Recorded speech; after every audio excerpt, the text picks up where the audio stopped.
আল্লাহ পাক বললেন রোজা আমার খাস ইবাদত।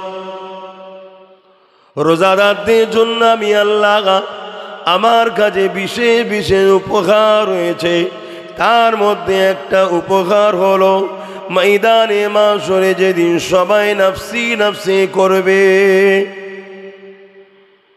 সেই কঠিন দিনেতে মাথার এক বেগ দেখতে লাখাত উপরে আল্লাহ সূর্য নাপিয়ে দেবে।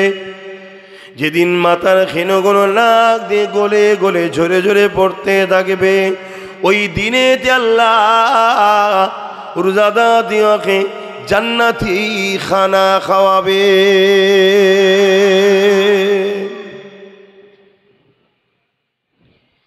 এ নওজওয়ানেরা, ময়দানে মাশরে সবাই হিসাবের জন্য পরিশান থাকবে। আর ঠিক এমনই সময় ফেরেশতারা দেখতে লাগবে, আল্লাহ পাকের কাছে ফরমাতে লাগবেন, ও রব্বি আল্লাহ পাক, এরা আপনার কোন বান্দা বান্দে এই কঠিন দিনে যাদেরকে আপনি নিশ্চিন্তাতে আর সাজিমের পাশে বা ওপারে জান্নাতি খানা খাওয়াতে লেগেছে।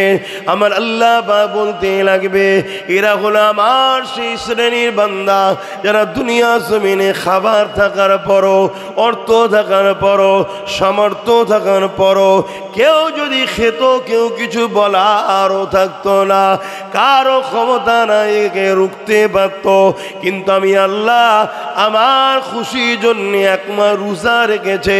ফজরের আজানের আগে জবানকে মুখকে বন্ধ করেছে, আর মাগরিবের আজানের অপেক্ষা পর্যন্ত ছিল, এবং নিজেকে সমস্ত বুরাই থেকে দূরে রেখে ইবাদত বান্দেগীর মধ্যে কাটিয়েছে। আমার তাসবিতে, আমার জিকিরে, আমার হাবিবের দরুদে কাটিয়েছে। আমার ফেরেশতারে, আমি আল্লাহ আজকে সেই রোজাদার গুলোকে জান্নাতি খানা খাওয়াচ্ছি।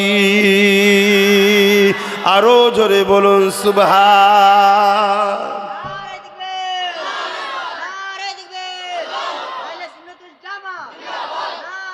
আল্লাহু আকবার।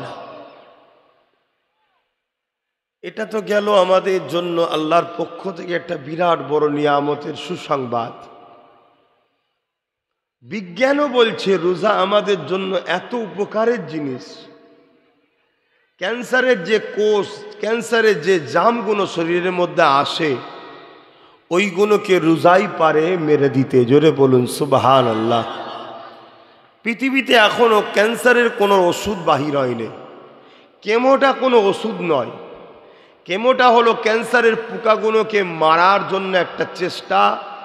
একদিকে যেমন পোকাগুলো মারা যায়, অপর দিকে মানুষের লাইফটা পুরো বরবাদ।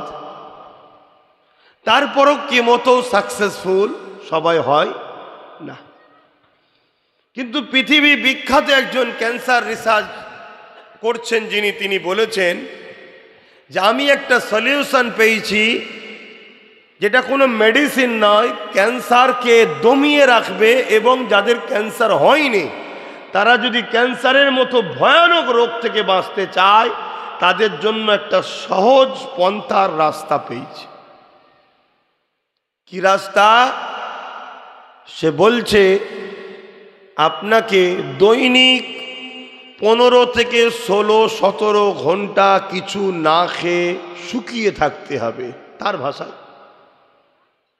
ভাষায় সে শুকানোর কথা বলছে। হাতটাকে ইচ্ছা করে মুখে লালাও যেন পেটে না যায়, যেটাকে আমরা থুতু বলি। কি রোজাদাররা খাই নাকি ইচ্ছা করে? মিলাবেন আমার নবীর কথায়। কুরবান যাক আমার নবীর কদমে আমাদের জানমাল। আল্লাহর কাছে শুকরিয়া, বলুন আলহামদুলিল্লাহ যে আল্লাহ আমাদেরকে এমন একটা ধর্ম দিয়েছেন, এমন একটা ধর্মের ঘরে জন্ম দিয়েছে আমাদেরকে যে খুঁজে নিতে হয়নি ইসলামকে। সমস্ত মুসিবত থেকে বাঁচার রাস্তা হলো ইসলাম। যেখানে সবাই দরজা বন্ধ করে দিয়ে সমাধান করতে রাস্তা খুঁজে পাই না, ইসলাম সেখানে দরজা খুলে দিয়ে বলে আসো, সব সমস্যার সমাধান কোরআনে আছে। জোরে বলুন সুবহানাল্লাহ। কিন্তু সেই ঘরের ছেলে হয়ে আজকে আমরাই সবচেয়ে বিপদের সম্মুখীন। কেন? আমরা নামে তালপুকুর ঘটি ডোবেনে, আমরা নামে মুসলমান, নামে ইসলামের অনুসারী।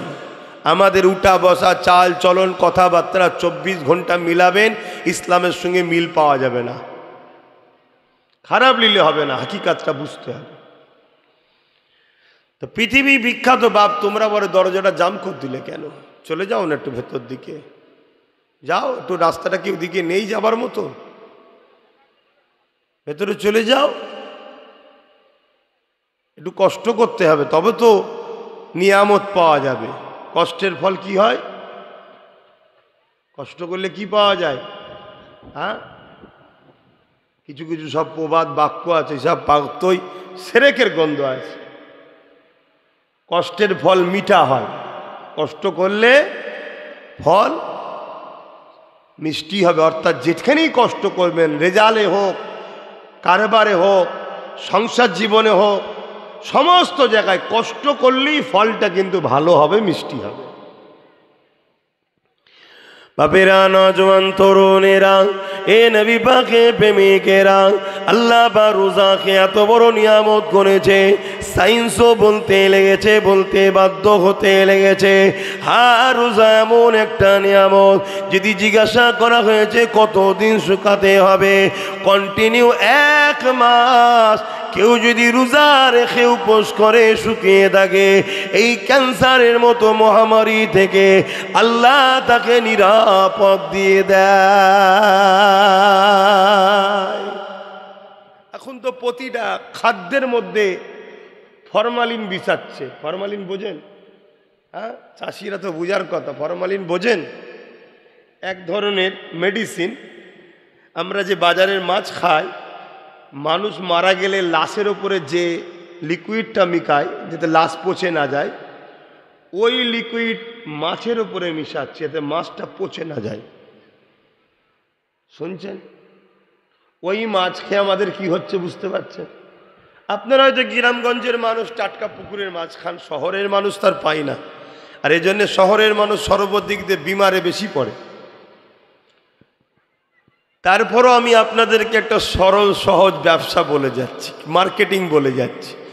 বাজারে গিয়ে দেখবেন যে মাছের ওপরে মাছি বসছে না, ও মাছ কিনবেন, জানবেন ওতে ফরমালিন মিশানো, মাছি বসবে না। কেন? মাছি বসলেই মারা যাবে।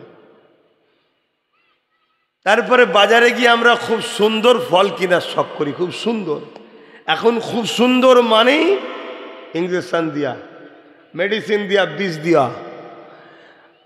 খারাপ নেবেন না, বাজারে গিয়ে যে ফলে দেখবেন কানা আছে, পোকামাকড় লেগে আছে, সেটা কিনবেন। কেন? পোকামাকড় বিষ দিয়া ফল খাবে। কিছু বুঝতে পারছেন? বলে হুজুর সবই জানে, একটু একটু শিখতে হয়, দুনিয়াদারি তো করতে হবে। রোজা হলো আমাদের জন্য একটা আপডেট শরীর দেয় আল্লাহ। 1 বছর বা 11 মাস আমরা যা খাই, শরীরের মধ্যে ভাইরাস যায়। যেমন মোবাইলে ভাইরাস ঢুকলে অ্যান্টিভাইরাস সফটওয়্যার মারতে হয়, তো 11 মাসের ভাইরাস শরীরে জমে, নানান রকম জাম, কোষ, ব্যাকটেরিয়া, ব্যাড ভাইরাস শরীরের মধ্যে থাকে। ওই 1 মাসের রোজা হলো অ্যান্টিভাইরাস মারার সাথে সাথে আবার 1 বছরের জন্য আল্লাহ সুস্থ শরীর আপডেট করে গিফট দেয়। জোরে বলুন সুবহানাল্লাহ। অতএব যদি সুস্থ শরীর চাও, রোজা রাখো। আমার নূর নবী, দয়ার নবী কন্টিনিউ সপ্তাহে 2টো করে রোজা রাখতেন। সোমবার দিন, বৃহস্পতিবার বা শুক্রবার 2টো করে রোজা নবী রাখতেন। কখনো কখনো নবী একটানা 40 দিন করে রোজা রাখতেন। ওই রোজা রাখতে নবী নিষেধ করেছেন আমাদের ঘরে। কেন? সাহাবা হুজুররা আমার নবীর দেখা দেখি রাখতে গিয়েছিল, রাখতে গিয়ে 2-3 দিন পরে দুর্বল হয়ে গিয়েছিল। আল্লাহ নবী বলেছিলেন, তোমাদের মধ্যে কে আছে আমি রসুল আমার মতো? আমরা অনেকে বলি রসুল নাকি আমাদের মতো, বলো নাউজুবিল্লাহ। নবী সাহাবা হুজুরদের বলছে, তোমাদের মধ্যে কে আছে আমার মতো? তোমরা আমার মতো রোজা রাখতে যাচ্ছ কেন? তোমরা খবরদার এ রোজা রাখবে না। এটা আমি মোহাম্মদ রসুল আমার জন্যই সম্ভব। কেন? একদিকে যেমন আমি বাসার, অপর দিকে আমি নূর। নূরের জন্যে খাদ্যের প্রয়োজন নয়, বাসারের জন্যে খাদ্যের প্রয়োজন। তাই আমি খাই যখন, ওটা হলো বাসারিয়াত, আমি যখন খাই না, ওটা হলো নূরিয়াত। জোরে বলুন সুবহানাল্লাহ। আমার নবী পাক সাল্লাল্লাহু আলাইহি ওয়াসাল্লামের 2টো সাইড, একটা নূরিয়াত, একটা বাসারিয়াত। তাই নবী পাক সাল্লাল্লাহু আলাইহি ওয়াসাল্লাম যখন উহুদের ময়দানে গেলেন, আল্লাহ নবীর দান্দা মোবারক শহীদ হলো, রক্ত বাহির হলো। এটা হলো নবী পাক সাল্লাল্লাহু আলাইহি ওয়াসাল্লামের বাসারিয়াত, মানুষের রক্ত বাহির হবে। তাই নবী পাকের রক্ত বাহির হয়েছিল। কিন্তু আমার নবী পাকের আবার নূরিয়াতটা কি? জিবরাইল সাল্লাম নবীর সিনাকে দুটুকরো করেছিলেন, পুরো দুচির করে দিয়েছিলেন। ভেতর থেকে সব কিছু বার করে জান্নাতি নিয়ামতওয়ালা পানি দিয়ে ধুয়ে নিয়ামত ভরে দিয়েছিলেন, এলেম হেকমত ভরে দিয়েছিলেন। এতটা বুক সিনা চিরেছে, সিনা চাক করেছে, এক ফোঁটাও রক্ত বেরোয়নি। এটা হলো নবীর নূরিয়াতের প্রমাণ। জোরে বলুন সুবহানাল্লাহ। নবী হলেন আল্লাহু আকবার, আল্লাহু আকবার, ইয়া রাসূলুল্লাহ। নবী হলেন নূর ওয়ালা বাসার, নূর ওয়ালা মানুষ। কেন? নবীকে বাসারের জগতেও থাকতে হবে, নূরের জগতেও যেতে হবে। নূরের জগৎ থেকে নিয়ে বাসারের জগৎকে দিতে হবে। বাসারের জগতের অভিযোগ তাদের পাওয়া চাওয়ার জন্য, তাদেরকে মুক্তি দিবার জন্য নূরের জগতে গিয়ে আবার সেখানে গিয়ে আল্লাহর কাছে ফরিয়াদ করতে হবে, আল্লাহ আমার উম্মতদেরকে মাফ করে দেন। জোরে বলুন সুবহানাল্লাহ। তো যা বিষয়ে আজকে যাচ্ছি না, আমি যে বিষয়টা আলোচনা করছিলাম, রোজা আমার নবী সপ্তাহে দুটো দুটো করে রাখতেন। আমি এই যুব সমাজকে বলবো, আগামী দিন যে ভয়ানক দিন আসছে, যে খরা দেখা দেবে, এখন থেকে রোজা রাখার হ্যাবিট করো, অভ্যাস করো। তাহলে দেখবে তোমার অত খাবার টেনশনও থাকবে না, অত কষ্ট পাবে না। অভ্যাস শুরু করো। এক মাস রোজা ফরজ, এটা তো রাখতেই হবে, এটা কোনোভাবে তো গুঞ্জাইশ নাই, এটা রাখতেই হবে। এছাড়াও চেষ্টা করো সপ্তাহে কমসে কম একটা হলেও রোজা রাখো। শুক্রবার যদি পারো শুক্রবার, আর নচে সোমবার আমার নবীর আগমনের দিন, ওই যে মিলাদুন নবী করছেন, আগমনের দিন সোমবার দিন নবী রোজা রাখতেন। সাহাবা হুজুররা জিজ্ঞেস করেছিল, হুজুর আপনি সোমবার দিন রোজা রাখেন কেন? আল্লাহ নবী বলেছিলেন এই দিনটা হলো আমার মৌলুদের দিন, তাই আমি নবী শুকরানা রোজা রাখি। জোরে বলুন সুবহানাল্লাহ। আপনারাও রাখবেন, আল্লাহ তৌফিক দিক আমাকে আপনাদের সবাইকে, বলুন আমিন। তাহলে রোজা হলো আমাদের জন্য পুরো শরীরের সব কিছুকে। আজকে আমার ভারতবর্ষে একটা মহামারী এমনভাবে ছড়িয়ে যাচ্ছে, ক্যান্সারের থেকেও মারাত্মক, সেটা হলো ফ্যাটি লিভার। নিশ্চয়ই আপনারা শুনছেন ফ্যাটি লিভার, লিভারের চতুর্দিকে চর্বি জমে যাওয়া। এই ফ্যাটি লিভার কেন? আমরা যে তেলটা খাচ্ছি 100-র মধ্যে 99% বলতে পারি ওটা তেলই নয়, ওটা তেলই নয়, যেটা যাকে তেল হিসাবে আমরা খাচ্ছি। কিন্তু কিছু করার নেই, এমন একটা হ্যাবিট হয়ে গেছি, জানার পরেও মনে হচ্ছে এটা না হলে চলবে না। ওই তেলের কারণে আমাদের এই লিভারে চর্বি জমছে, যেটা পরবর্তীতে ক্যান্সার হচ্ছে বা অনেকে ফ্যাটি লিভারের জন্য মারাও যাচ্ছে। রোজা হলো ফ্যাটি লিভারের জন্য সব থেকে উত্তম সলিউশন, নিরাপদ, লিভারকে ফ্যাটি লিভার থেকে মুক্ত করার। জোরে বলুন সুবহানাল্লাহ। আল্লাহ পাক তিনি আমাদেরকে বানিয়েছেন, তিনি আমাদের জন্য প্রতিটা কল্যাণময় কাজকে দিয়েছেন। ইসলামের মতো উত্তম রাস্তা দ্বিতীয় কিছু হতে পারে না।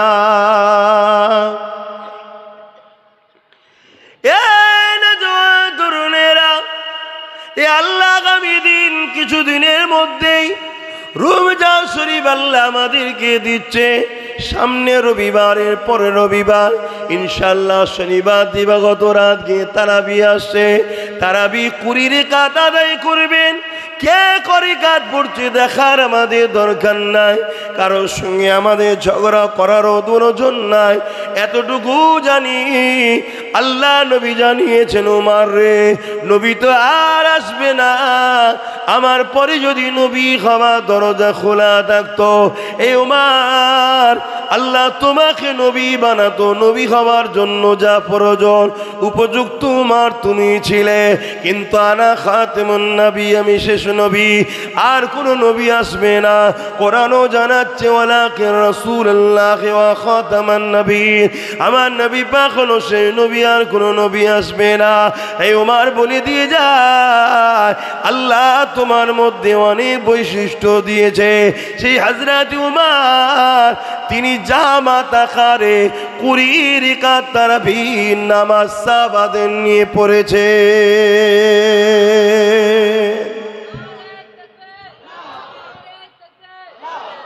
সাহাবা হুজুররা আমাদের জন্য দলিল না দলিল নাই গো? আল্লাহ নবী বললেন 73টা দল হবে, 72 দল জাহান্নামী, একটা দল জান্নাতি। কোন দল? যে দলের নবী ও নবীর সাহাবারা আছে। জোরে বলুন সুবহানাল্লাহ। সেই দলের নাম কোরআনের ভাষায় হিজবুল্লাহ, আর হাদিসের ভাষায় আহলে সুন্নাত ওয়াল জামাআত। আপনার দরবার আলাদা হতে পারে, আপনার শিক্ষা প্রতিষ্ঠান আলাদা হতে পারে, যদি আপনার প্রতিষ্ঠানে নবী ও সাহাবাদের অনুসরণ করা হয়, জানবেন আপনি আহলে সুন্নাত ওয়াল জামাআতের মানুষ। আর আহলে বায়াতরা সাহাবাদের মধ্যেই পড়ছে, তেনারাও সাহাবা ছিলেন। কথা মাথায় ঢুকছে না? ঢোকে না?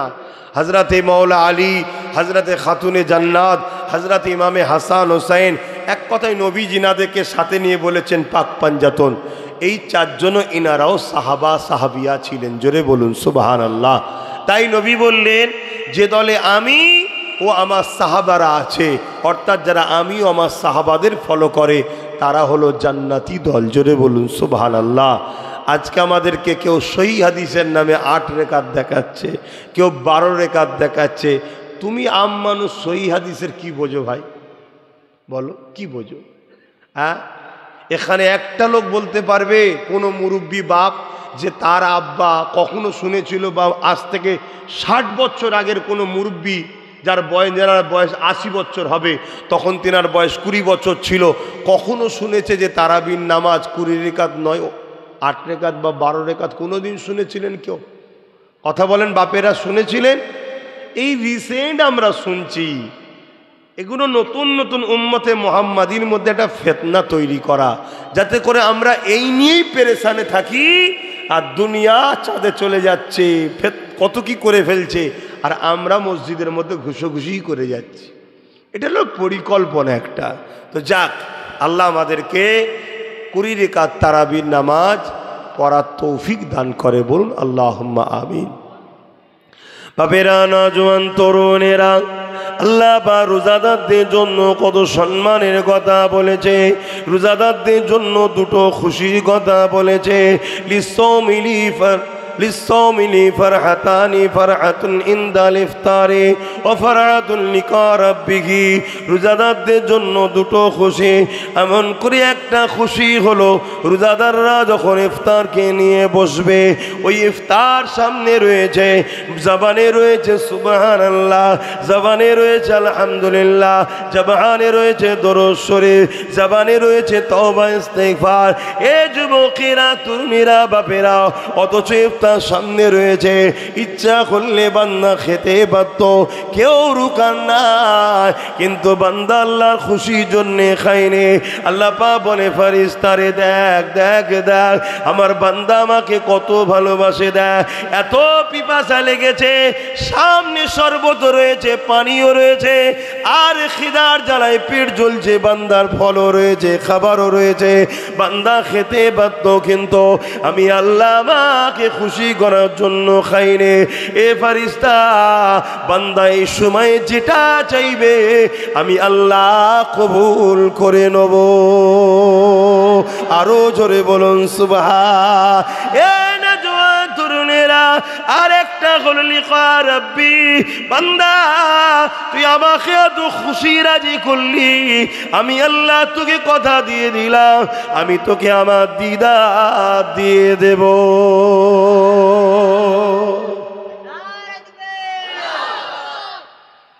আল্লাহ যদি দিদারের আশা বাসনা থাকে তো রোজা রাখতে লাগে, তাই তো নাকি গো? এই যুবকরা, অনেকে বলে রাখলে শরীর নষ্ট হবে। তোর বুকা, না রাখলে শরীর নষ্ট হয়, রাখলে শরীর আরো সুন্দর হয়। বিশ্বাস না হয় কমসে কম পরপর 10টা রাখো, তারপর যদি দেখো তোমার শরীরের দুর্বল ভাব কেটেছে, তোমার শরীরে যে অলসতা ভাব ছিল কেটে গেছে, তোমার শরীর আরো এনার্জি ফুর্তি পাচ্ছ, বাকি 20টা রাখবে। 10টা তো শুরু করো। কি তুমি তো নাবলেই না, গর্ত কতটা গভীর কতটা বুঝলে কি করে? দুনিয়ার লোকের কথা শুনলে হবে? তাকে নাবো, তারপরে বুঝবে পুকুরের গভীর কতটা। রাখবে। খবরদার যুবকরা কাজা করবে না। আশা করছি আমার যারা গরিব মানুষ তারা রোজা রাখে। এখন সব শহরতলি বা শহর টহরে রোজারা সব আস্তে আস্তে বন্ধ হয়ে যাচ্ছে, সব ভিআইপি মানুষ হয়ে যাচ্ছে, তো টাকা পয়সা অনেক আছে, 1 মাস রোজা রাখলে এত পয়সা বেঁচে যাবে, তো একটু খেয়ে পয়সা শেষ করছে। গরিব মানুষ তাই রাখে। রাখবেন, রাখবেন। আল্লাহ আমাদেরকে রাখার তৌফিক দান করে, বোন আল্লাহুম্মা আমিন। আল্লাহ পাকের একটা আলেম বান্দা এক তারিখে ঘুমিয়ে পড়েছে। ওই ঘুমিয়ে খবে দেখতে লেগেছে তার প্রতিবেশী একজন ইহুদি ধর্মের লোক ছিল, সে কিনা আল্লাহ জান্নাতে ঘুরতে লেগেছে। এ যুবকের এই খবটা দেখে ওই আলেম বান্দাটা অবাক হয়ে গেল। খবের মধ্যে ইহুদি লোকটাকে জিজ্ঞাসা করতে লেগেছে, এ আল্লাহ পাকে বান্দারে, তুমি তো ইসলাম কবুল করনি, তাহলে কেন তুমি জান্নাতের মধ্যে যেতে লেগেছ? তোমাকে আমি জান্নাতের মধ্যে দেখতে পাচ্ছি, ব্যাপারটা কি? ওই ইহুদি সম্প্রদায় বলেছিল, এ আল্লাহ পাকের আলেম বান্দারে, হ্যাঁ আমি ইহুদি ছিলাম ঠিকই, কিন্তু আমার মরণটা ইহুদি অবস্থায় হয়নি, আমার মরণটা হয়েছে দ্বীনে মুহাম্মাদির উপরে। ওই সময় উলামা বান্দা জিজ্ঞাসা করতে লাগে, কিভাবে হলো একটু যদি বলো। ওই সময় খবরের মধ্যে জানাতে লেগেছে, এ আল্লাহ পাকের উলামা বান্দা শোনো শোনো, আমি আমার সন্তানকে নিয়ে রোজার মাসে বাজারে গিয়েছিলাম। ওই সময় আমার ছোট বাচ্চাটা বোঝে না, একটা ফল নিয়ে খাদ্য নিয়ে খেতে শুরু করেছিল। আমি আমার বাচ্চাকে এটা দেখার পরে বকেছিলাম, তাকে বলেছিলাম, বাবা ইসলামের অনুসারীরা রোজা রাখছে এই মাসে, তুমি কেন এই মাসে খেতেছো? যদি খাও তারা কষ্ট পাবে, রোজাকে অপমান করা হবে। এই মাসে তারা দিনের বেলা খায়নি। বাবা তোমার যদি খেতে মন যায় কিনে নিয়ে ঘরের মধ্যে যে খাও, রোজাদার দিওকে কষ্ট দিও না বাবা। এ যুবকেরা, তরুণেরা, বাপেরা, আজকে মুসলমান ঘরের ছেলে হয়ে প্রকাশ্য আমরা রোজার মাসে পান খেয়ে ঘুরে বেড়ায়, গুটকা খেয়ে ঘুরে বেড়ায়, নানান রকম খাদ্য খেয়ে ঘুরে বেড়ায়। মুসলমানের পেটের এত জ্বালা ধরেছে, রোজার মাসে দোকান খুলে দিনের বেলা চা বিস্কুট বিক্রি হোটেল খুলে বসে আছে। বড় লজ্জা ধিক্কার জানায়। আল্লাহ তো তাই আমাদেরকে বিমারে সব পয়সা খরচ করিয়ে দিচ্ছে। এখনো সময় আছে পরিবর্তন হয়ে যান।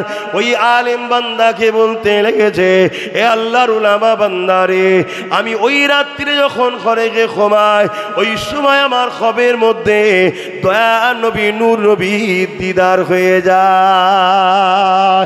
আল্লাহ নবী বলতে লাগলে, এ আমার আল্লাহর বান্দারে, তুমি রোজাকে সম্মান জানিয়েছো, রোজা আল্লাহর খাস ইবাদত, এই আল্লাহ বড় খুশি হয়েছে, তাই তুমি কলেমা পড়ে নাও। আমি রাসূলুল্লাহ বলি, তুমি কলেমা পড়ে নাও, পড়লা ইলাহা ইল্লাল্লাহু মুহাম্মাদুর রাসূলুল্লাহ। এ আল্লাহর উলামা বান্দারে, আমার কলেমা নসিব হয়েছে, দয়ার নবী আমাকে কলেমা পড়িয়েছে, এবং রোজাকে সম্মান দিবার জন্য আল্লাহ যেমন ইমানের মতো সম্মান জিনিস আমাকে মিলিয়েছে, এবং জীবনের গুনাহ মাফ করে আল্লাহ আমাকে জান্নাতের বাগানে ঘুরতে দিয়েছে। আরো জোরে বলুন সুবহান। এটা অমুসলিম সে যদি আমার রোজাকে সম্মান করার জন্য কামিয়াবি হয়, তাহলে আমরা রমজান মাসকে সম্মান জানালে আল্লাহ আমাদের কামিয়াবি করবে না? এ আশা করা যেতে পারে না, পারে না। তবে খুব সাবধান, আমাদেরকে বেঈমান বানাবার জন্য তথাকথিত একদল নেতারা এই রমজান মাসে ইফতার পার্টি দেয়। খবরদার ইফতার পার্টিতে যাবেন না। ইফতার পার্টিতে গেলে রোজাকে অপমান করা হবে, রোজাকে ক্রিটিসাইজ করা হবে, রোজাকে নিয়ে ব্যঙ্গ করা হবে। ইফতারটা বেরোজাদার কেউ দেওয়া যায় না। শরিয়াতের মশলা হলো ইফতার, যেটা হয়, যেটা ইফতার, ইফতারটাকে বেরোজাদার কেউ দেওয়া যায় না। তুমি অন্য ফল দাও, অন্য খাবার দাও, ইফতার যেটা যেটা ইফতারের জন্য বাজেট করা হয়েছে, বরাদ্দ করা হয়েছে, ওটা বেরোজাদার মুসলমানকেও দেওয়া যায় না। আর সে জায়গায় নাটক বাজরা এসে নাটক করছে, হই হই করছে, আর তুমি সেখানে বসে খাচ্ছ, ইমান চলে যাবার সম্ভাবনা আছে। সাবধান করছি, সাবধান হন।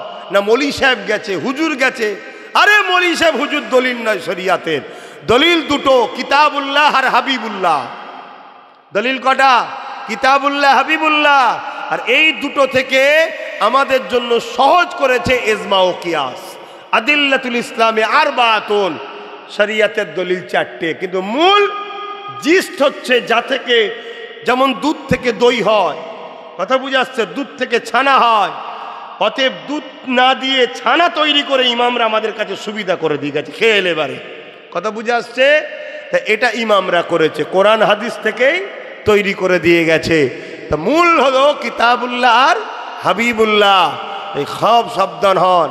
আল্লাহ নবী বললেন আলেম দুই ধরনের, খৈরুল উলামা, সররুল উলামা। একটা হলো ভালো আলেম, একটা হলো মন্দ আলেম।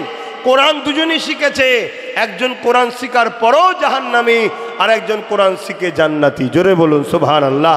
নামাজ দুজনই পড়েছে, একজন নামাজ পড়েও জাহান্নামী, একজন নামাজ পড়ে জান্নাতি। হজ দুজনই করেছে, একজন হজ করেও জাহান্নামী, একজন হজ করে জান্নাতি। এমন করে রোজা দুজনই রেখেছে, একজন রোজা রেখেও জাহান্নামে যাবে, একজন রোজা রেখে জান্নাতি। তুমি জান্নাতিটা হও, জান্নাতিটা হও। এর জন্যে বলবো খবরদার এসবগুলো করবেন না। এটা হলো ইসলামের দুশ্মনদের চক্রান্ত। সবাই আমাদেরকে কাফের বেঈমান বানাতে চায়। শুনছেন না শোনেন না? শয়তানকে চেনেন? ইবলিস শয়তান জানেন না?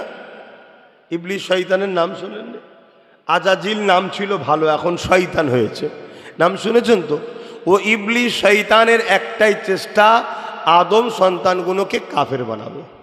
কেন? আদমের জন্য আমাকে জান্নাত থেকে বেরিয়ে যেতে হয়েছে, অতএব আদমের ছেলেপুলেগুলোকে জাহান্নামী বানাবো। তা যে কোনো দিক দিয়ে চেষ্টা করছে। এখানে মনে পড়েছে আর একটা কথা বলে দিই, কারো ব্যথা লাগলে আমার কিছু করার নেই। আজকে কিভাবে শয়তানের ছেলেরা আমাদের ঘরে বেঈমান বানাতে চাইছে দেখুন। আজকে আমাদের একটা সমাজের স্লোগান শেখানো হচ্ছে। কি স্লোগান? ধর্ম যার যার। এই কথাটা কেউ যদি দিল থেকে মেনে নেয়, সঙ্গে সঙ্গে মুশরিক হয়ে যাবে। শুধু কাফের হবে না, মুশরিক হবে, শিরককারী হবে। শুনছেন? তাহলে কিভাবে আমাদেরকে শেষ করতে চাইছে? আর যে মুশরিক হয়ে যাবে আল্লাহ সাহায্য পাবে।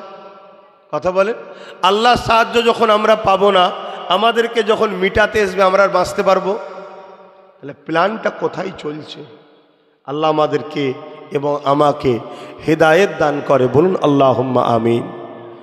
বাবেরা, নওজোয়ান তরুণেরা, রোজা রাখতে হবে, কিন্তু সিদ্দিক আকবরের মতো রাখুন, আব্দুল্লাহ ইবনে উবাইয়ের মতো রাখলে হবে না। রোজা রাখতে হবে ফারুক আজমের মতো রাখুন, জুলখাইসারা তামিমির মতো রাখলে হবে না। রোজা রাখতে হবে ইমামে হোসাইন পাকের মতো রাখুন, হতবাগা এজিদের মতো রাখলে হবে না। রোজা রাখতে হবে মুজাদ্দিদ আল বিসানির মতো রাখুন, হতবাগা আকবরের মতো রাখলে হবে না। জানেন তো আকবরকে? চেনেন তো নাকি? মুনাফেক ছিল, মুনাফেক। কোরআনের বিরুদ্ধে দিনে ইলাহি বার করতে গিয়েছিল। আর এজিদকে তো সবাই চেনে। কি চেনেন না? চেনেন না? হ্যাঁ, সেও রোজা রেখেছে। ওই রকম রাখলে হবে না, ইমাম পাকের মতো রাখতে হবে।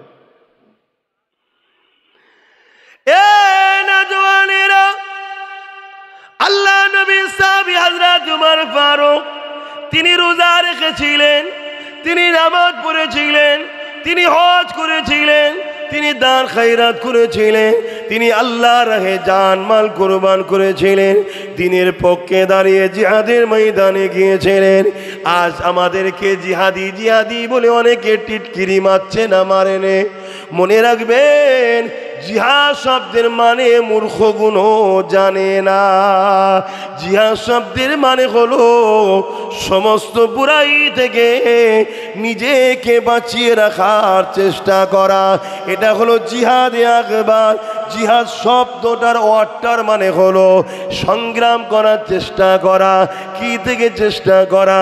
সমস্ত বুরাই থেকে চেষ্টা করা, এই সমাজকে খারাপ থেকে বাঁচাবার চেষ্টা করা, এই সমাজকে জালিমদের হাত থেকে বাঁচাবার চেষ্টা করা, গরিবদের ঘরে মুসলিমদের হাত থেকে বাঁচাবার চেষ্টা করা, দেশদ্রোহীদের হাত থেকে দেশকে বাঁচাবার চেষ্টা করা, এটাকেও জিহাদ বলা হয়।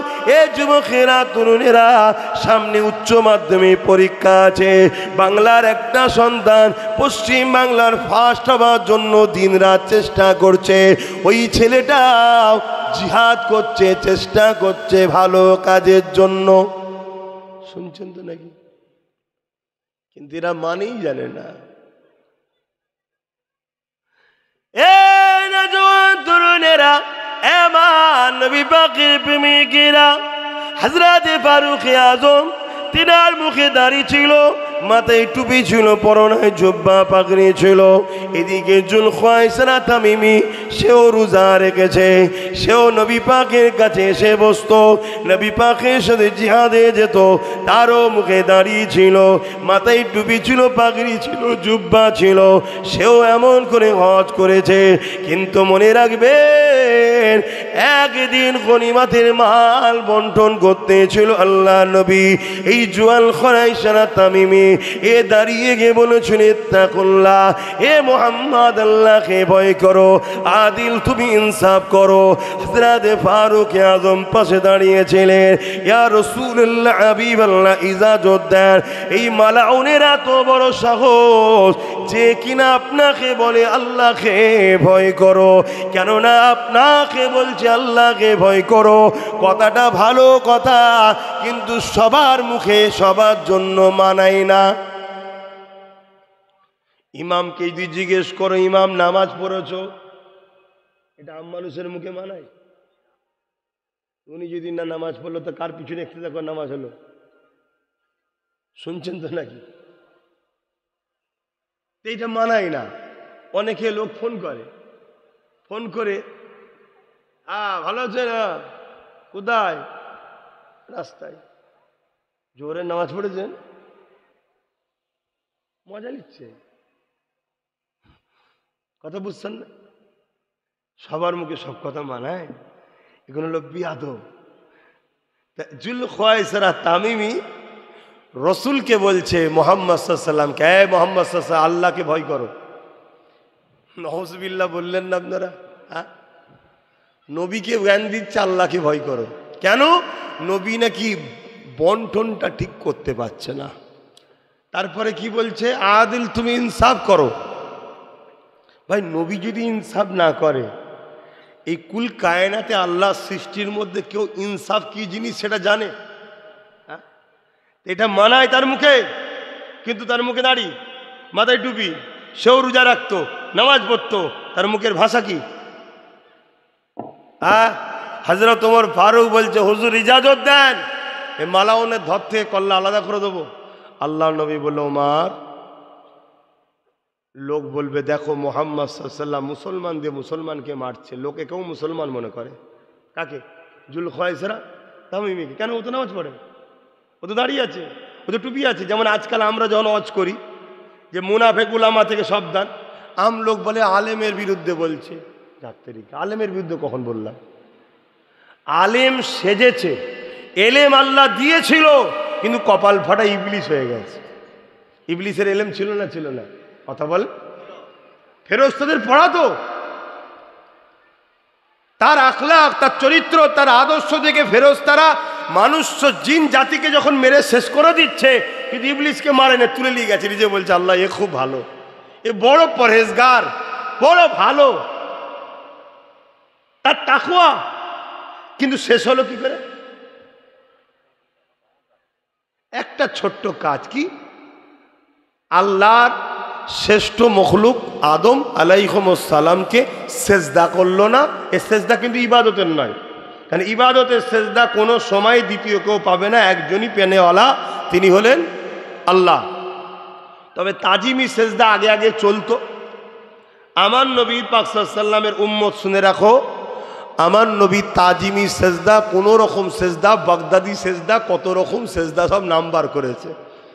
কোনো রকম সেজদা আমার নবী হারাম করে গেছে, চলবে না। কথা শুনছেন না শোনেন না? ক্লিয়ার কথা। তুমি পীর হও, পীরকে ভালোবাসো, সম্মান করো, কদমমুশি করো। উস্তাদকে ভালোবাসো, কদমমুশি করো। মা বাপকে কদমমুশি করো, কিন্তু সেজদা করতে, জোরে বলুন, যদি কোনো পীর সেজদা নেয় তাহলে জানবে ও পীর নয়, শয়তান। কি? হ্যাঁ, সুরাতে পীর সেজেছে, ও মূলত শয়তান। হ্যাঁ, আর প্রকৃত যে পীর হবে, মুর্শিদ হবে, যদিও মুরিদ ভুল করে ফেলে, মাথা হ্যাটও করে ফেলে, সঙ্গে সঙ্গে বলে বাবা মাথা হ্যাট করতে নেই, মাথা হ্যাট করবে না, মাথা একমাত্র আল্লাহর কাছে হ্যাট হবে। জোরে বলুন সুবহানাল্লাহ। তো ভাইয়ের আমার, যে কথা বলতে গিয়ে চলে যাচ্ছে অন্যদিকে। তো ইবলিসের সব ছিল, বিয়াদবির জন্য ধ্বংস হলো। তা আজকেও আমাদের সমাজে বড় বড় আলেম আছে, অস্বীকার করছি না ভাই, বিরাট বড় বড় আলেম, কিতাবি জ্ঞানও আছে, বুখারী পড়াচ্ছে, তাফসীর পড়াচ্ছে, কোরআন হাদিসের বহুত পণ্ডিত্য আছে, কিন্তু কপাল ফাটা ইবলিস হয়ে গেছে, আমার নবীকে আদব করে না। শুনছেন না শোনেন না? হ্যাঁ, ধ্বংস হয়ে গেছে। তাই নবী বললেন, আখরি জামানায় জমিনের ওপরে, আসমানের নিচে সব থেকে নিকৃষ্ট হবে একদল উলামা, সব থেকে নিকৃষ্ট। কারণ কি? নামাজ থাকবে, রোজা থাকবে, হজ থাকবে, দাড়ি থাকবে, তেরাত থাকবে, এত সুন্দর কেরাত পড়বে। নবী বলছেন, সাহাবারে বুখারীর হাদিস, তাদের কেরাত তেলাওয়াতের সাথে তোমাদের যদি কম্পেয়ার করা হয়, কম্পিটিশন করা হয়, বাহ্যিক মনে হবে তোমাদের তেলাওয়াত তাদের তেলাওয়াতের কাছে কম জোর মনে হবে। কিন্তু আমি রাসূল বলছি, তীর যেমন শিকার ভেদ করে চলে যায় বা ধনুক থেকে বেরিয়ে যায়, তারা ইসলাম থেকে বেরিয়ে যাবে। সাহাবা হুজুররা জিজ্ঞেস করলেন, সব থাকার পরেও তারা এই অবস্থা হবে কেন? নবী বললেন, তাদের সব থাকবে, শুধু তাদের অন্তরে আমি নবী আমার হাইয়া থাকবে না, আমার আদব, আমার প্রেম থাকবে না। এজন্যে আল্লাহ কিয়ামতের দিন তাদের এলেম, নামাজ, রোজা সব তাদের মুখে ছুঁড়ে মেরে বলবে, বেরো মালাউন, আমি আল্লাহ যাকে ভালোবেসেছি তুমি তাকে ভালোবাসলে না কেন? কথা মাথায় ঢুকছে? তাই খবরদার, রোজা রাখবেন, ঈমানও রাখবেন, মজবুত তৈরি করো। বাপেরা, নওজোয়ান তরুণেরা, এ নবী পাকের প্রেমিকেরা, আজ আমরা সহজ ইসলাম পেয়ে গেছে, এ আমাদের ধর্মের উপরে গুরুত্ব বড় কম।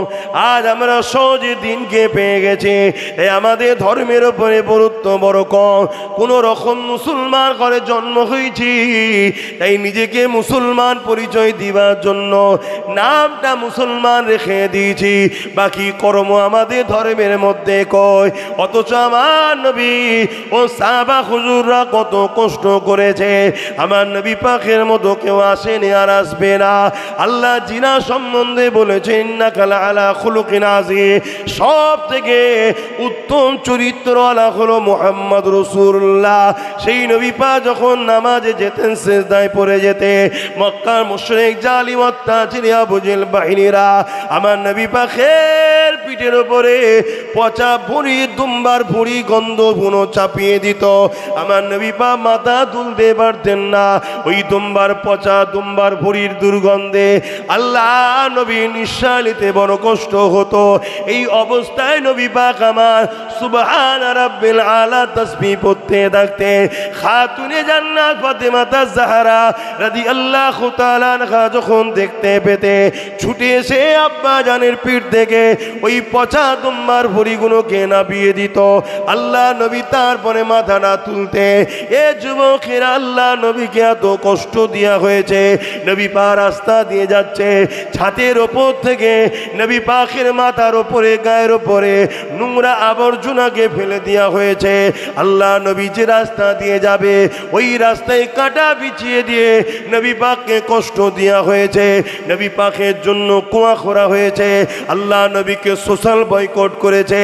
আমার নবী পাক পাহাড়ে চলে গেছে, গাছের পাতা ফলমূলকে জীবন ধারণের শিলা বানিয়েছে। আল্লাহ নবী নবীও দিনের প্রচার বন্ধ করেনি গো। এ যুবকেরা, তরুণীরা, বাপেরা, আল্লাহ আজকে আমাদেরকে এত খাদ্য দিয়েছে, এত আরাম আয়েশ দিয়েছে, আমরা আল্লাহ ভুলে গেলাম, নবী ভুলে গেলাম। এটা আমাদের জন্য বড় ধ্বংসের কারণ হবে। এই আল্লাহর কাছে দোয়া চাইবেন, ও আমার রব মালিক আল্লাহ, আমার আপনার কাছে প্রয়োজন আছে চাইব, কিন্তু আপনি আমাকে ওইটা দেবেন না যেটা পেয়ে আমি আপনাকে ভুলে যাব। এমন আরাম আয়েশ আমাকে দেবেন না যেটা পাওয়ার পর আমি আপনার থেকে দূরে সরে যাব। আল্লাহ আপনার কাছে পানা চাইছি, ওই রকম সম্পদ, ওই রকম জিন্দেগি, ওই রকম খাদ্য, ওই রকম আরামের আশা আল্লাহ আপনার কাছে আমি চাই না। হ্যাঁ, আমার প্রয়োজন চেয়েছি, কিন্তু এই প্রয়োজন মিটলে যদি আমি ধ্বংস হয়ে যাই, আল্লাহ আপনি আমার প্রয়োজনকে মিটাবেন না, কারণ আমি আপনার কাছে যেতে চাই, আমি আপনাকে জান্নাতে দেখতে চাই।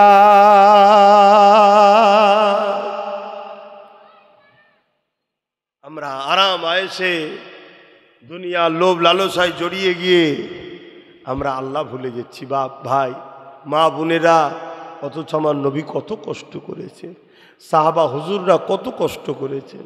হ্যাঁ, আমরা সামান্য একটা রোজা রাখতে পারছি না। হ্যাঁ, এখন তো আবার আস্তে আস্তে চলে আসছে শীতের দিকে।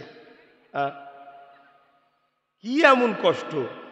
হ্যাঁ, অথচ সাহাবা হুজুররা যখন ইসলাম কবুল করেছে, মক্কার তৎকালীন শাসক যারা ছিল, যুগে যুগেই, ভাই আমার কথা আপনি কিভাবে নেবেন আমি জানি না, আমি আমার জায়গায় কিন্তু একদম কংক্রিটভাবে দাঁড়িয়ে আছি। আপনি নিতে পারলেও কিছু করার নেন, না নিতে পারলেও আমার কিচ্ছু করার নেই, আমি আমার জায়গায় মজবুত।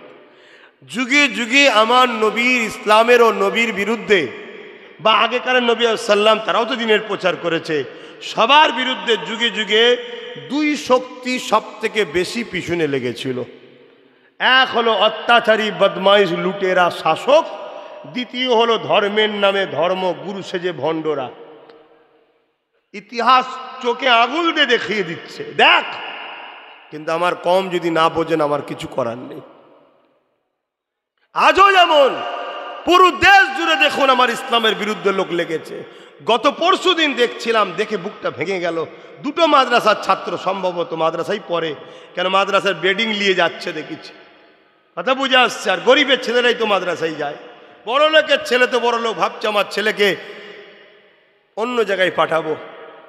হ্যাঁ, দরকার আছে পাঠানো, অসুবিধা, আমি নিষেধ করছি না, কিন্তু মনে রাখবেন ইসলামের জ্ঞান দেন। ইসলামের জ্ঞান যদি না থাকে, আপনার ছেলে ভিআইপি হয়ে আপনাকে ওই বৃদ্ধাশ্রমে দিয়ে আসবে, তখন চিল্লাবেন যান না, জানো ও ই কি হলো, ই কি হলো, ই কি হলো। তুমি ইসলাম থেকে ভুল দূরে সরে গেলে ইসলামও তোমার থেকে দূরে সরে যাবে।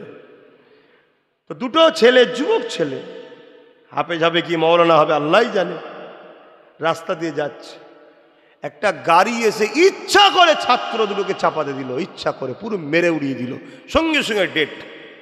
রাস্তা পুরো বড় রাস্তা ফাঁকা পড়ে আছে, ইচ্ছা করে মেরে দিল। কেন?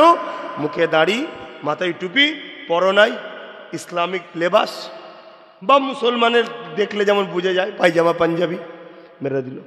কি দিন আসছে বলো? এই যে ইসলামের বিরুদ্ধে আজকে আমার দেশ বা রাজ্যে বা যেখানেই বলো, পুরো পৃথিবী জুড়ে যেদিকেই তাকাবে, আজকে দেখো ইসলামের বিরুদ্ধে কারা করছে। দেখো, আজান হচ্ছে না? আচ্ছা, অন্য বাচ্চাটা, এই বাচ্চাটা, এই দেখো ওইটুকু ছেলে, দেখো একভাবে আমার দিকেও তাকাবার সময়ই নেই, মোবাইলের দিকে একভাবে দেখি, দু হাতে ধরে। তাহলে বলো, এই বাচ্চাগুলোকে ধ্বংস কারা করছে? ওর বাপ মা। ওই বাচ্চার জন্য সব থেকে যদি দোষী হয় ওর বাপ মা, ওই বাচ্চা যদি বড় হলে ক্ষতিগ্রস্ত হয়, এর জন্য দোষের বাপ মা। আর ওই বাচ্চা যদি বড় হলে বাপ মাকে পেটে, এর জন্য আমাদের দুঃখ করার কিছু আছে? আর কথা বলছে না তো, কথাটা কি খারাপ বলে ফেললাম? তাহলে সারা দিচ্ছেন না কেন? ওই বাচ্চা যদি বড় হয়ে ইসলাম বিদ্বেষী কর্মকাণ্ড করে, এর জন্য পুরো মুসলিম সমাজের বদনাম হবে না? হবে না? তাহলে ভাবুন, এই পরিবেশটা খারাপ করে দিচ্ছে। ওইখানে একটা ছেলে বসে আছে, দেখো এই হলুদ জামার পিছনে বসে আছে, কালো গেঞ্জি পরে। বলু যা গেঞ্জি লাল, হ্যাঁ তোমাকে বলছি, বলো তোমরা কি ধরেছে গুলো? আয় আয় আয়, চারিদিকে দেখছে এত অঘটন, দেখো মানুষ শুধরায়, কিন্তু না। খতমাল্লাহু আলা কুলুবিহিম, আল্লাহ যদি হিদায়ত না দেয় তা আমি যতই চেষ্টা করি হবে না। তো আল্লাহ আমাকে হিদায়ত দেন, আমাদেরকে হিদায়ত দেন, বলুন আমিন। ভয়ানক পরিস্থিতি আসছে আজকে পুরো পৃথিবী জুড়ে। দেখো না, নতুন করে আমেরিকার প্রেসিডেন্ট বসতে না বসতে বলছে গাজাকে খালি করো। কেন? কেন না? গায়ের জোর, যা বলবো তাই শুনতে হবে, ক্ষমতা আমার হাতে, পৃথিবীর দাদা আমি, পারমাণবিক শক্তি আমার হাতে। কিন্তু মনে রেখে দিও, তোমাদের থেকেও অনেক ক্ষমতাশালী আছেন। আল্লাহু সাইয়্যুন কদির, জোরে বলুন সুবহানাল্লাহ। তোমার বাপ দাদাদেরকে ঠিকানায় পৌঁছে দিয়েছে পুরো দুনিয়ায়। দেখো শাসকরা, দেখো ইসলামের পিছনে লেগেছে। আজকে আমার দেশের কথা বলো, আমার দেশের কথা বলো। উত্তরাখণ্ড বলে একটা রাজ্য আছে, সরকারিভাবে আইন তৈরি করে ইউনিফর্ম সিভিল কোড লাগু করে দিয়েছে। ওখানে ধর্মীয় কালচার আর চলবে না। খবর পেয়েছেন কি জানি না, একটু বলবেন আগে থেকে, আজানের সময় হলে একটু বলবেন আগে থেকে। 10 মিনিট বাকি। আজান হয়ে গেলে আমাদের আলোচনা বন্ধ হবে। আজান শেষ হলে এখানে নামাজ হবে, নামাজের পরে আমি তখন দোয়া করব। আশা করছি আপনাদেরকে ঘোষণা প্রথমেই দেওয়া হয়েছে, উজু করে বসবেন। কি যে ব্যথা, কি যে কষ্ট হয় নামাজ পড়তে আমার যুবকদের আর বোনগুনরা, আল্লাহ ভালো জানে। আল্লাহ ভালো জানে যে তোমাদের কেন নামাজ পড়তে কষ্ট হয়, আমার জানা নেই। অথচ এই নামাজ আমাদের শরীরের জন্য কত উপকার, কত ফায়দা। আপনাদের কি উজু নাই মনে হচ্ছে নাকি? এই যে মুরব্বীগুলো বুঝছে উজু নাই। আচ্ছা আচ্ছা, ঠিক আছে, উজু করে নেন তাহলে।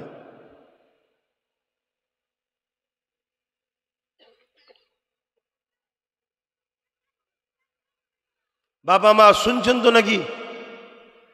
নামাজ পড়েন। হযরতে মুসা আলাইহিস সালাম আল্লাহ পাককে জিজ্ঞাসা করলেন, ও রব্বি আল্লাহ, আমি আপনাকে দেখেছি, আর কি কেউ আপনাকে দেখবে? আল্লাহ পাক বললেন, মুসা সাল্লাম বললেন, আল্লাহ আমি আপনার সঙ্গে কথা বলছি, আর কি কেউ আপনার সঙ্গে কথা বলবে? আল্লাহ পাক বলেছিলেন, ও মুসা, আমার একদল স্পেশাল রাখা আছে, যারা কিনা আমি আল্লাহ আমার সঙ্গে কথা বলবে।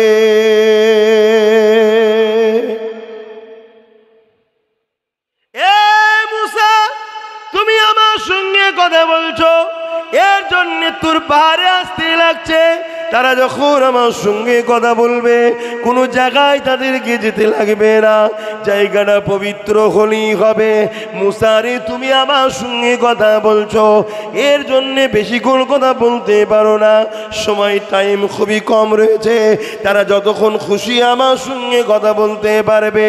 ও হযরতে নবী মুসা, তারা আমার সঙ্গে যখন কথা বলবে, এ মুসা রে, তুমি আমার সঙ্গে কথা বলছো, তোমার আমার বিচকানে 70,000 নূরের পর্দা রয়েছে, পর্দার ওই দিকে তুমি রয়েছ, পর্দার ভেতরের দিকে আমি রয়েছি। এ মুসা রে, আমার প্রিয় বান্দা বান্দিগুলোর সঙ্গে আমি আল্লাহ যখন কথা হবে, তারা যখন আমার সঙ্গে কথা বলবে, 70,000 নূরের পর্দাকে সব উঠিয়ে নিয়ে একেবারে সামনে সামনে আমার সঙ্গে কথা হবে।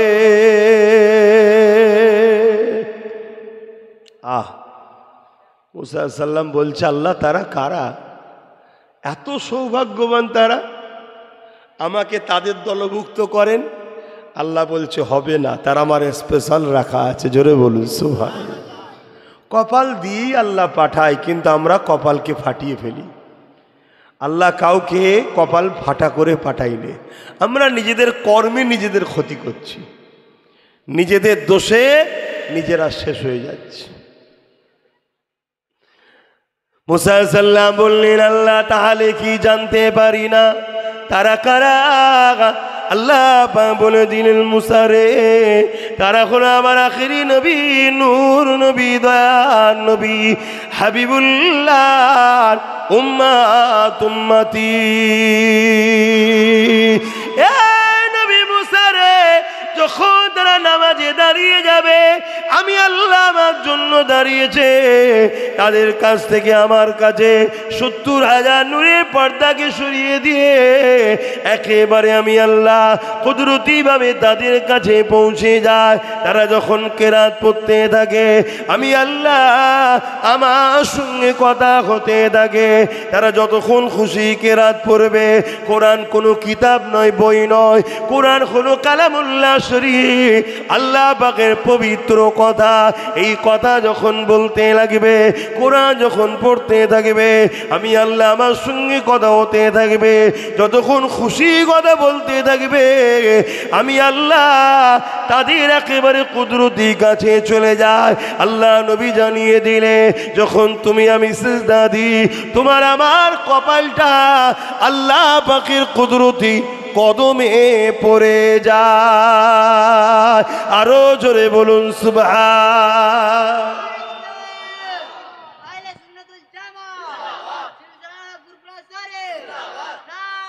আল্লাহু আকবার। কিন্তু দুঃখের বিষয়, আমার যুবক ভাইরা, তোমরা কেন সিজদা দাও না? কেন দাও না? তোমাদেরকে ইবলিস শয়তান দিতে দেয়নি। কেন? ইবলিস শয়তান তোমাদেরকে জাহান্নামে দেখতে চায়। কেন? তোমার আমার আব্বা আদমের জন্য ইবলিস জাহান্নামী হয়েছে, কাফের হয়ে দূর করে দেওয়া হয়েছে। তাই তার রাগ তোমাকে আমাকে জাহান্নামে নিয়ে যাবার জন্য সে তোমাকে আমাকে নামাজ থেকে দূরে সরিয়ে দিচ্ছে, তোমাকে আমাকে পিছন থেকে টেনে রেখেছে। যাস না, মসজিদে যাস না, রুকু দিস না, গান শুনতে চ, ক্লাবে চ, ফাংশনে চ, হই হই কর, মেলায় চ, আরে বয়স হলে দেখা যাবে খুনি। এইভাবে তোমার আমার মেন্টালিকে তারা ঘুরিয়ে রেখেছে। তাই বলবো যুব সমাজকে, আসো, যে আল্লাহ তোমাকে এখনো বেঁচিয়ে রেখেছে, সেই আল্লাহকে রুকু দাও, সিজদা দাও। আর আল্লাহ বলেছেন, তোরা আমাকে রুকু দে, সিজদা দে, এর বিনিময়ে আমি আল্লাহ তোদেরকে রেজেকের অভাব দেবো না, আর তোদেরকে আমি দিদারও দেবো। জোরে বলুন সুবহানাল্লাহ। রোজা রাখলেও যেমন দিদার দেবে বলেছেন, সিজদা দিলেও দিদার দেবেন বলেছেন। জোরে বলুন সুবহানাল্লাহ। কিন্তু রুকুতে আল্লাহ কি বললেন? রেজেকের অভাব দেবে না। এ বিষয়ে একটা ছোট্ট ইতিহাস আপনাদেরকে শোনাচ্ছি, তারিখের কথা। একজন হাজী সাহেব হজ করতে গেছেন। আপনারাও অনেকে হজ করেছেন। এই হজ করতে গিয়ে টাইমে যখন হোটেলে খেতে ঢোকে, হাজী সাহেব দেখছেন একটা পাখি এসে, একটা আজান দিলে বলবেন, একটা পাখি এসে একটা রুটিকে মুখে করে নিয়ে উড়ে উড়ে গিয়ে চলে গেল। পরের দিন ঠিক টাইমে যখন হাজী সাহেব খেতে ঢুকেছে, আবার সেই পাখিটাই এসে একটা রুটিকে মুখে করে নিয়ে উড়ে উড়ে চলে গেল। 3 দিনের দিনে আবার যখন হাজী সাহেব খেতে ঢুকেছে, পাখিটা মুখে করে রুটি নিয়ে উড়ে চলে যাচ্ছে। হাজী সাহেবের মধ্যে একটা কৌতূহল হলো যে পাখিদের তো খাওয়ার টাইম টেবিল নেই, আমাদের নাই টাইম টেবিল, একই টাইমে আসছে, একটা করে রুটি নিচ্ছে, উড়ে চলে যাচ্ছে। মরুভূমি ফাঁকা এলাকা, দূর থেকে ফলো করে পাখিটার পিছু ধরল। কিছু দূর যাবার পরে দেখছে একটা ঝোপঝাড় কাঁটাযুক্ত গাছ রয়েছে, ঝোপ মতো হয়ে আছে, যেখানে পাখিটা একটা ডালে বসে রুটিটাকে মুখে করে ধরেছে, পায়ে করে ধরেছে, মুখে করে ছিঁড়ে ছিঁড়ে টুকরো করছে, খাচ্ছে না, ফেলে দিচ্ছে। পুরো রুটিটাকে ছিঁড়ে ছিঁড়ে ফেলে দিল, পাখিটা উড়ে চলে গেল। আল্লাহর হাজী সাহেব বান্দা গিয়ে যখন ঝোপ বন্ধ করে ভেতরে ঢুকেছে, দেখছে হাত পায়ে বাঁধা একটা ব্যক্তি পড়ে আছে। তার হাত পা খুলে দিয়ে জানতে চাইল কি ব্যাপার। না, আমিও রওনা দিয়েছিলাম সফরে, আর দুষ্কৃতীরা হামলা করে আমার সব জিনিসপত্র চুরি করে নিয়ে গেছে, কিন্তু আল্লাহ আমাকে রিজিক কিন্তু টাইমে টাইমে পাখির দ্বারা দিচ্ছে। জোরে বলুন সুবহানাল্লাহ, আরও জোরে বলুন সুবহানাল্লাহ। আর এই যে ডাকাতি হয়ে যায়, এই ডাকাতি হয়ে যাওয়ার জন্য আমাদেরও গাফলতির দোষ থাকে। কথা ঠিক না বেটি? আমাদেরও গাফলতির দোষ থাকে। যে সব রাস্তায় এই জিনিসগুলো ঘটে সেখানে সিকিউরিটি সেফটি থাকা দরকার, কিন্তু আমরা অবহেলিত হই। তো যাক, কিন্তু রেজেক দিবার মালিক যিনি বলেছেন রুখু দিলে আমি রেজেকের অভাব দেব না, আল্লাহ কিন্তু পৌঁছে ঠিক যাচ্ছেন। জোরে বলুন সুবহানাল্লাহ। আসো আমার যুবকেরা, আল্লাহকে রুকু দিই, সেজদা দিই, আল্লাহ বড় খুশি হবে, আমার নবী খুশি হবে। নূর নবী, দয়ার নবী বলেছেন নামাজ হলো আমার চোখের ঠান্ডা। জোরে বলুন সুবহানাল্লাহ। দরুদ শরীফ আল্লাহুম্মা সাল্লি আলা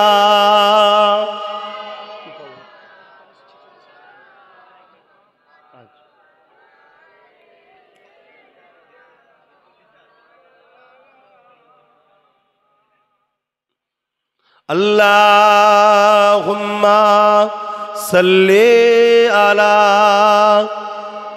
সাইয়্যিদিনা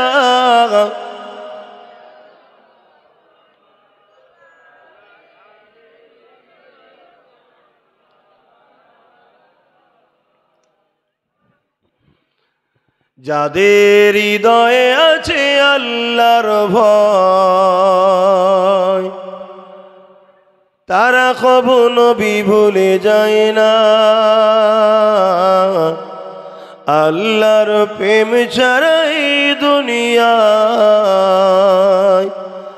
কারো কাছে কোনো কিছু চায় না। যাদের হৃদয়ে আছে আল্লাহর ভয়, তারা কবু নবী ভুলে যায় না। আল্লাহর প্রেম ছাড়াই দুনিয়া কারো কাছে কোনো কিছু চায় না।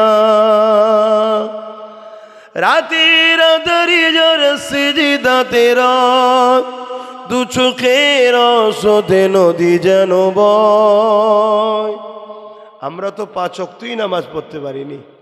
আল্লাহর কিছু বান্দা বান্দি আছে, তারা তাহাজ্জুদ পড়ে কাঁদে সেজদায়, আল্লাহ আপনি আমাকে মাফ করে দেন, আল্লাহ আপনি আমাকে মাফ করে দেন। গুনাহ যদি নাও থাকে তাও বলে মাফ করে দেন, মাফ করে দেন, মাফ করে দেন। আল্লাহ তাদের মাকামকে বাড়াতে থাকে। জোরে বলুন সুবহানাল্লাহ। রাতের আধারি যারা সিজদাতে রত, দু চোখের আঁসুতে নদী যেন বয়। ছলনার ঘাচানি যত আসো